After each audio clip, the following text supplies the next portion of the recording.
10h, midi, l'émission 100% placement. Intégral placement, Cédric Decoeur, Guillaume Sommerer.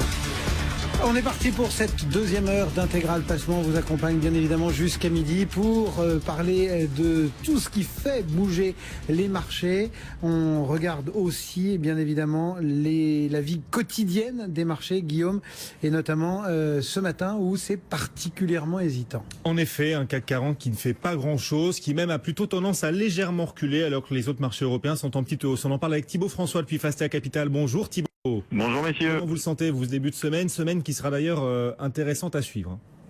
Oui, alors on est dans une séance pour l'instant qui est extrêmement calme. Le CAC 40 bouge de 10 points entre le plus haut et le plus bas depuis ce matin. On a moins de 500 millions. C'est là Clément là en ce moment, il n'y a même pas la moindre vaguelette.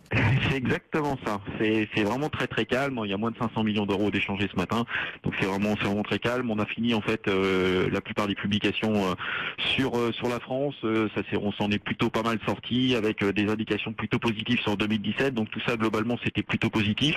C'est une grosse semaine sur la bourse de Paris, sur les bourses en général. On a quand même les élections aux Pays-Bas qui vont rythmer un petit peu le marché en milieu de semaine. On a la Fed, une décision de hausse des taux qui devrait intervenir mercredi. En tout cas, le consensus prévoit une hausse de 0,25% du taux directeur américain. On a aussi la croissance de la production industrielle depuis le début d'année en Chine qui est positive, en hausse de 6%. Donc ça c'est plutôt bien, et on s'aperçoit que les matières premières réagissent plutôt bien à cette news de ce matin. Voilà à peu près tout ce qu'on peut se mettre sous le coude aujourd'hui. L'OAT 10 ans est plutôt bien orienté, et on est repassé au-dessus des 1% de la semaine dernière.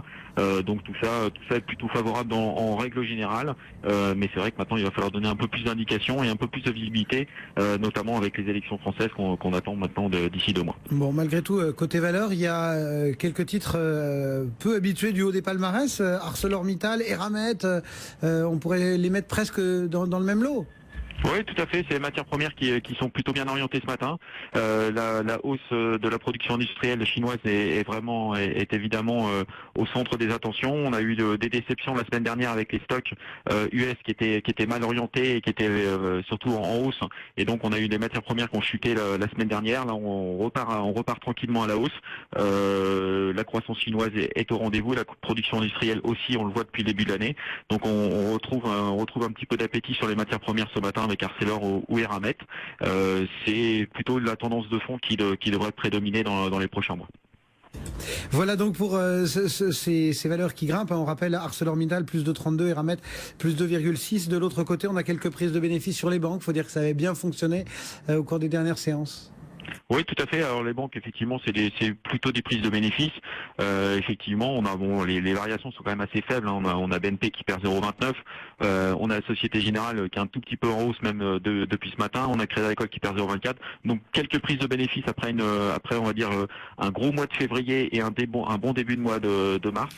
Mais bon, ça se fait plutôt dans des conditions normales de marché. La seule baisse qu'on pourrait éventuellement dont on pourrait parler ce matin, c'est quand même Virbac. Okay. C'est la grosse chute du jour sur le dossier, enfin sur la bourse de Paris ce matin, avec une baisse de 7,5% sur Virbac.